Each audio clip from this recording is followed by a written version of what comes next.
banga naye I know mukwate mukati mpola mpolo manyi waliwo ebintu byenzijje ndaba abantu abamu batuula eyo ne beekugira okufuna amawulire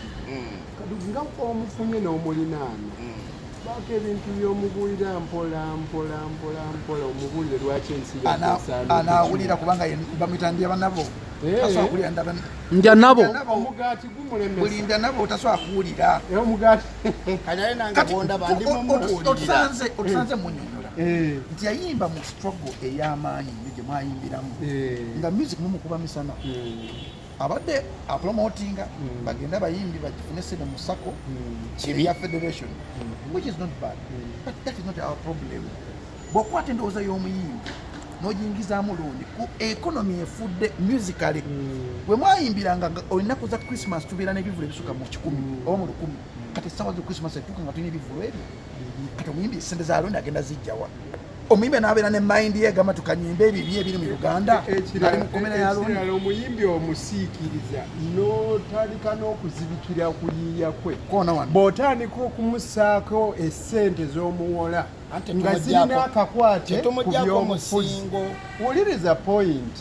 gw'omanyi ekimu ku byasuula music we Zaire DRC Congo abannabitone kwekukuutiriza ne Nakyemalira bwe yagwa mu Butu Seseko wakukuwaza bbanga nabo baalina okugwa bwe mutyo bwe muse music industry yawa mujje oleeta otyo munnabitone omugezi olw'okuba osanze obwavu bwamulya nti kati jangu oyimbe ku bivulu byona wangula akalulu bakuweeyo ku busente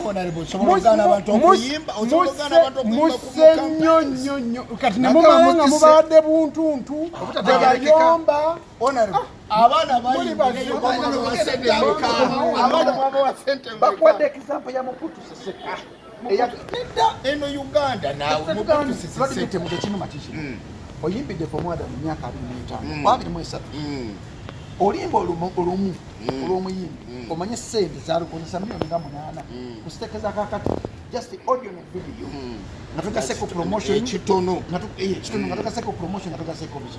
kati omuyimbi upcoming oyagajje mu federation yewole milioni 8 ngendo ngefudde agenda zijja bezijja kati olwaleero empola eyaffe eri bweti si yeno empola nti oli ajje leeta ekyapa leeta emmotoka no empola eri etya gye tuolamu abayimbi nti omuyimbi ogenda ku platforms ze n'olaba YouTube yeekola etya n'omanya n'okakasa nti oyo muyimbi nti yesi muyimbi n'omugamba weetaaga sente meka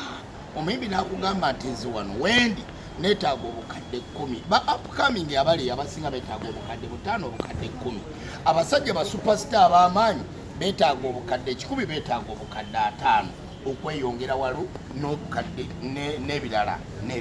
bwati tujja kuga tujjamu obukadde 2 oba biliyoni ya sente eyo teriiwo so bano abaana abatandika Jacob ffe twatandikanga okugenda okulikodinga oluyimba Jacob nga n'ennusu in fact twalyanga school fees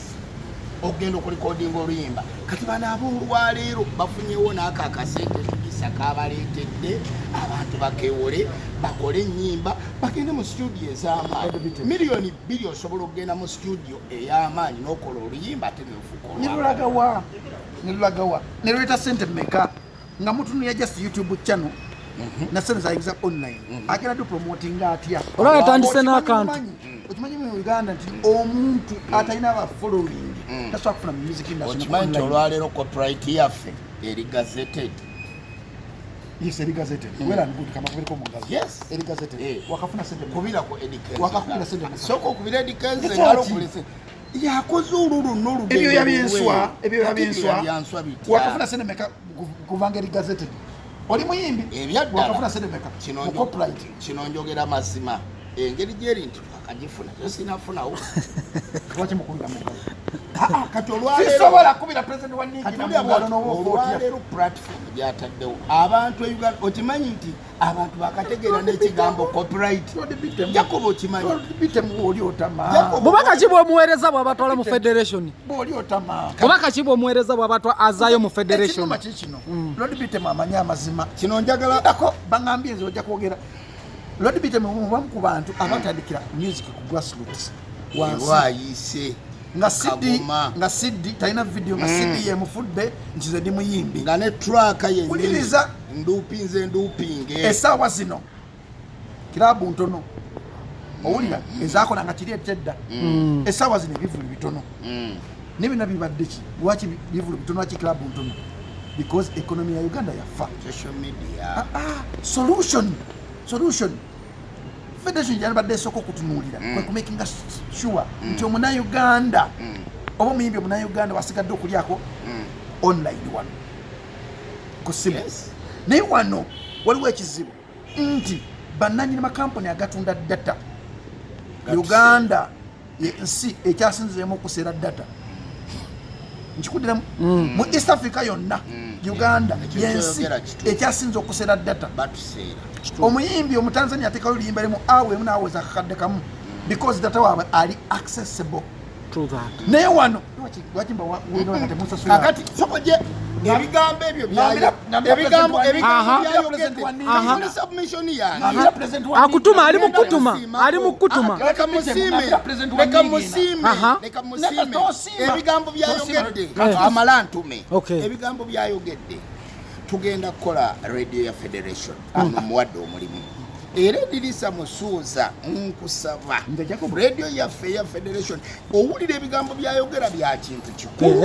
biri so sensible Jacobo federation ekuwadde omulimu edirisa musuuza tuwandise Jacobo afazali nfa wanje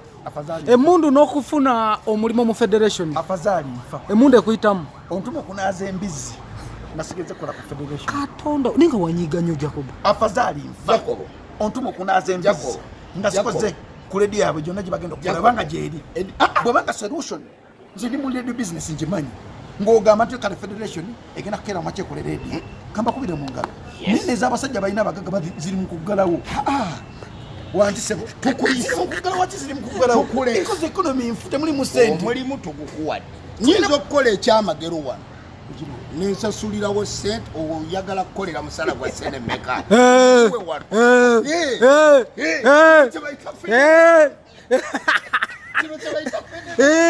sente meka zosobola okukolera ku radio ya federation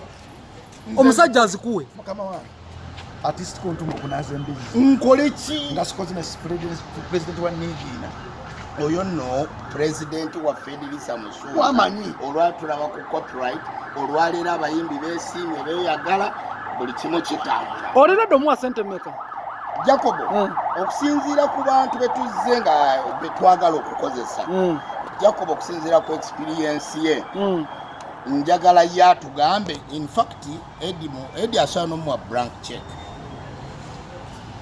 mukama wange tusobola okuwa kye bayita blank check mu UNMFM Uganda National Musicians Federation wenakoma okulaba omuntu agaba blank check yafa Michael Ezra alidda omanyi gyali kati olwaleero kyotegeza federation intime egenda kufa no egenda kuggwawo tuze tukola ebintu ebyo naye nga tebiri mu kamera kati mbadde njagala olwaleero nkikolereko mu kamera mitono kati mulimu omuntu bakusabye anjoga bujozi nedda zimuwa omulaga amaanyi bwenkuwa emitwalo 5 ogenda kukolera federation gamba tunulaba